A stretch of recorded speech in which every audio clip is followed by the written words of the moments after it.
Well, welcome to JT's Thought Bubble for this week. JT, how are you? Danica, very well. All right, well, let's get stuck into it. A word that has been used a lot this week, especially when talking about South Sydney, has been standards. Now, for those who aren't in footy teams at the moment, can you tell us, in layman's term, what standards mean? Well, it's what the leaders set at training each and every day. They rock up early, they get the job done, and that's not what's been going on at South the last few weeks. So lots been mentioned of Latrell and Cody, the way that they've been playing, and they're the linchpin towards the South Sydney attack. So what they do at training is extremely important, and then you need the rest of the boys to follow. So there's been a lot of chat about those two being wrapped up in cotton wool, and that's been showing on their performances. So for South Sydney's sake, hopefully they can turn it around next week. How big of a move is it to call out poor standards, especially if it's someone who is a superstar or quite a senior player? Yeah, well, everyone needs to abide by those standards. It doesn't matter if you've played 300 games or if you've played one game. All right? We all expect you to do the job,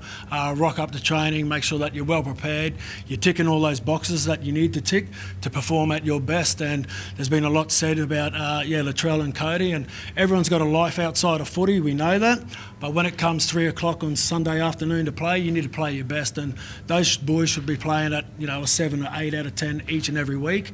In the last few weeks they haven't been, and that's why the blowtorch is on them. All right, well, let's talk about this time of year, heading into finals footy. We often hear teams going through booze bans. Now, we haven't heard this for a little bit. Did you guys at the Cowboys ever go through booze bans? Yep. So back end of the year, when you're actually in the hunt for the premiership towards the finals, most teams will go, lock it in, a booze ban, and you do other things together like play golf, go to the movies instead of having a drink post-match. So yeah, most teams do it these days, especially if you've got a chance of winning the premiership and you're in the finals. Is it more for sort of doing stuff as a team together, bring everyone together rather than the health benefits? Yeah. So, like I said, people play golf, they go to the movies. Some boys like to have a glass of red after a game, chill in the room, go through, what they could have done better. But, I think it's one in, all in when you're on the booze ban, and most teams do it these days when they're fighting for a spot in the finals. Have you ever caught anyone breaking the booze ban? Probably me. Or maybe you never got caught. So they're not good standards. They're not good standards like I just mentioned. All right, just to finish off, if you could parachute yourself into any team that is going to play finals footy at the moment, what team would it be? I'd have to say the Broncos, fellow Queensland team.